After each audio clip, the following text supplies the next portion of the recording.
Jagachha transformer মোড় এলাকায় 87 friends association ক্লাবের পরিচালনায় রক্ষাকালী পূজা হলো। ক্লাবের কোষাধ্যক্ষ কাছ থেকে জানতে পারা গেল এলাকার মানুষজন অপেক্ষা করে থাকেন সারা বছর এই পুজোর জন্য, ঠিক যেমন দুর্গাপুজোর জন্য মানুষ অপেক্ষা করে থাকেন। এতটাই জাঁকজমকভাবে পুজো হয়, পার্শ্ববর্তী এলাকা থেকেও এই 87 ফ্রেন্ডস ক্লাবের পুজোয় অংশগ্রহণ করেন। পুজোকে কেন্দ্র করে ছোটোখাটো মেলা বসে এবং এবছর পুজোয় প্রায় 200 জন মহিলাকে শাড়ি উপহার দিলেন মনোরঞ্জনের জন্য। ছিল সাংস্কৃতিক অনুষ্ঠান ও বিচিত্রানুষ্ঠান। সন্ধ্যায় মণ্ডপে মায়ের আগমনের পর সকল ভক্তগণের উদ্দেশ্যে ভোগ প্রসাদ দেবার ব্যবস্থা করেন ক্লাবের কর্তৃপক্ষ।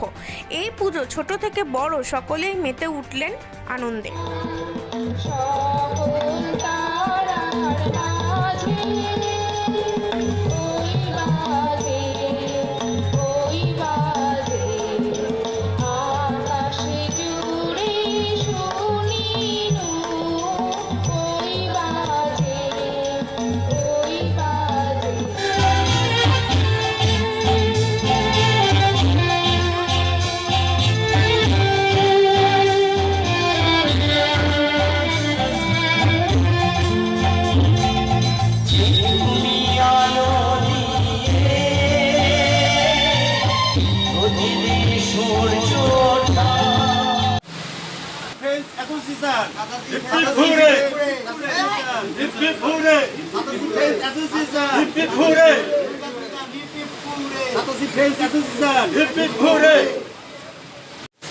আজকে কি অনুষ্ঠান চলবে?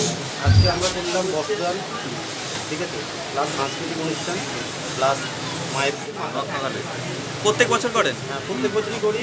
গত 2 বছর আমাদের করোনার জন্য আমরা জাস্ট পুজোটা করেছি, বস্ত্র বিতরণ বা এসব ভোগের আয়োজন করতে পারিনি, যাতে করোনার ব্যাপার ছিল এবং ডিস্টেন্সের ব্যাপার ছিল, সোশ্যাল ডিস্টেন্স আমরা মেনটেন করেই আমরা পুজোটা করেছি।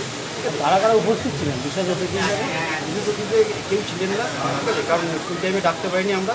আজকে আমাদের ক্লাবের যারা বয়স্ক লোক, যারা এই পুজোকে প্রচুর ভালোবাসে, আমরা তাদেরকে নিয়ে, লোকাল লোকদের নিয়ে আমরা পুজোটা করি।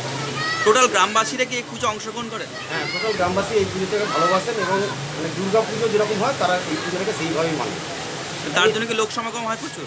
হ্যাঁ, ধারসা 87 প্লাস আমাদের সবাই মিলে টোটাল আমাদের ধারসা পাশের গ্রাম, তারাও এই পুজোটাকে ভালোবাসে, প্লাস আমাদের 87 লোক তো পার্শ্ববর্তী সব এলাকা এই পুজোটাকে প্রচুরভাবে মেনে নেয়। আচ্ছা, এই পুজো ছাড়া আর কি করেন? আমরা এই পুজোটা করি, প্লাস আমরা ধরুন এই বাচ্চাদের খাতাপত্র, পেন পেন্সিল দেওয়া এটাও করি, বইপত্র দেওয়াটাও করি, প্লাস ধরুন কোনো গরিব মেয়ের বিয়ে হচ্ছে না, তার জন্য আমাদের প্রদীপবাবু আছেন, ইউসুফবাবু আছেন, ওনারা দুজনে মিলেই লোকের বিয়ে তা হ্যান ত্যানের সামাজিক কাজ করে থাকেন? সামাজিক কাজ ওনারাই করেন, আমরা তার সঙ্গে সাথ দিই। এই কাজ দাদা, আজকে তাহলে পুজোকে কেন্দ্র করে কি কি অনুষ্ঠান করছেন? হয়তো পুজোকে কেন্দ্র করে সাংস্কৃতিক অনুষ্ঠান করলাম, ঠিক আছে, বস্ত্র বিতরণ করলাম, ঠিক আছে, মোটামুটি এখনও পর্যন্ত 200 লোককে বস্ত্রদান করেছি আমরা, ঠিক আছে, প্লাস খিচুড়ি ভোগ চলছে, বাইরে মায়ের ভোগ বিতরণ চলছে, এরপরে মায়ের পুজো আরম্ভ। কিন্তু আমাদের এখন অনুষ্ঠান চলছে যেটা হচ্ছে বিচিত্র অনুষ্ঠান চলবে এবার। আপনার নাম দাদা? আমার নাম পার্থ দত্ত। আপনি কমিটির কি হন? আমি কমিটির কোষাধ্যক্ষ।